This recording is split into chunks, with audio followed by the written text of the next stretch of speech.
तुमचं पूर्ण नाव? रोशन भागवत सोनटक्के. छत्रपती शिवाजी महाराज, छत्रपती संभाजी महाराज यांच्याबद्दल माहिती आहे? हो. छत्रपती शिवाजी महाराजांचा जन्म कधी झाला? छत्रपती शिवाजी महाराज जन्म 19 फेब्रुवारी 1630. छत्रपती शिवाजी महाराजांचा जन्म कुठल्या किल्ल्यावर झाला? जन्म शिवनेरी किल्ल्यावर झाला. छत्रपती संभाजी महाराजांचं पूर्ण नाव काय आहे? शिवाजी महाराज भोसले. छत्रपती संभाजीराजे शिवाजीराजे भोसले. हां. छत्रपती संभाजी महाराजांचा जन्म कुठल्या किल्ल्यावर झाला? छत्रपती संभाजी महाराजांचा जन्म पन्हाळगड. चुकीचं.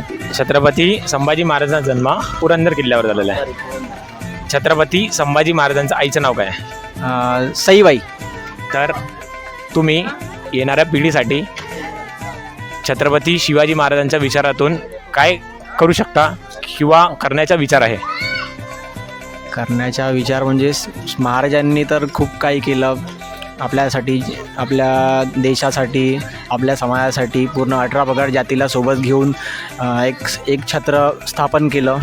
शिवाजी महाराजांच्या विचारातून प्रेरित होऊन आपल्या गावामध्ये, खैरी गावामध्ये लाठीकाठी प्रशिक्षण मोफतमध्ये लहान मुलांना व मोठ्या मुलांना प्रशिक्षण सुरू केलेलं आहे. आता समोरच्या काळामध्ये काळ कसा आहे तो काय तर सांगता नाही. त्या काळामध्ये जर कुठे काही जर कमी जास्त झालं तर आपल्यामध्ये स्वतःचं रक्षण करण्याची तरी क्षमता पाहिजे, आपल्या गावाचं रक्षण करण्याची क्षमता पाहिजे. त्यासाठी आपल्या गावामध्ये एक वर्षापासून लाठीकाठी प्रशिक्षण एकदम मोफत शिवछत्रपती युवा सेनाकडून खैरीकडून करण्यात आलेलं आहे. थँक्यू.